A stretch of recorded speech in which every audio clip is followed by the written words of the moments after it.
¿Será que hay dos tipos de adoración? ¿Será que hay una adoración falsa y una adoración verdadera? ¿Dios acepta todo tipo de adoración?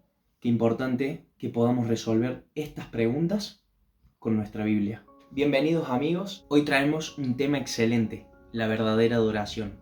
¿Qué nos dice la Biblia acerca de esto? En uno de los primeros capítulos de la Biblia, en Génesis 4, se presenta una historia a donde hay dos hermanos diferentes, totalmente contrastantes, sus personalidades, sus oficios, a la forma de encarar su espiritualidad. Por un lado tenemos a Caín, el labrador, el que trabaja la tierra, y por el otro lado tenemos a Abel, quien es pastor de ovejas. Dice que los dos fueron y presentaron sus ofrendas ante Dios, ante Jehová. Los dos trajeron lo mejor que tenían. Tenemos a Caín, quien trae lo mejor de sus frutos, las primicias. Me imagino deben haber sido frutas y verduras gigantes, hermosas, listas para ser comidas. Y por el otro lado tenemos a Abel. Él presentó el sacrificio de ofrenda con ovejas y la grasa de ellas. Fíjense qué interesante, porque hay una distinción clarísima,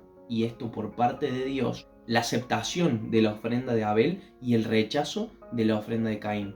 ¿Qué será? ¿Por qué Dios, conociendo los corazones de cada uno, siendo que los dos estaban llevando lo mejor que tenían, lo primero, lo más importante, con lo que habían trabajado realmente, el fruto de su esfuerzo, Dios no entendía eso? En el versículo 7 notemos que Dios le dice a Caín: si hicieras lo bueno, ¿no serías enaltecido? Entonces debe ser que Caín no estaba haciendo lo bueno. Entonces, ¿será que Caín estaba presentando una ofrenda que no iba con respecto a la voluntad y el pedido de Dios? Qué importante, amigos, de que nosotros podamos entender eso. Podamos entender de que no es lo mejor que yo le puedo dar a Dios, no es lo mejor que a mí me sale, no es lo que yo quiero entregarle a Dios, sino es lo que el Señor me pide, sino es lo que Dios me pide a mí que yo entregue. Volviendo a la historia, el sistema de sacrificios fue creado en base al plan de salvación. Era una prefiguración. Cristo, que iba a ser el Cordero, que iba a pagar por nuestros pecados, era el que estaba representado en ese sacrificio. Entonces no se podían traer frutas y verduras en su lugar. Por eso es tan importante estudiar la Biblia, que nosotros podamos ver cuál es verdaderamente la voluntad de Dios y no hacer lo que yo creo, lo que siento en mi corazón, sino que mi deseo sea el que está con respecto a la voluntad de Dios, el que Dios me dice en su palabra.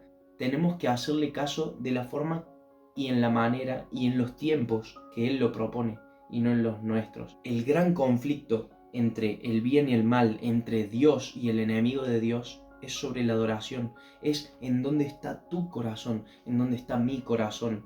¿A quién de los dos elijo mediante mis actos, mediante mis pensamientos? Entonces es tan importante, querido amigo, que podamos decidir de acuerdo a lo que Dios quiere, porque sabemos que realmente eligiendo lo que Dios quiere, de la forma que Dios quiere, es lo mejor para nosotros. Que Dios te bendiga. Nos vemos en la próxima.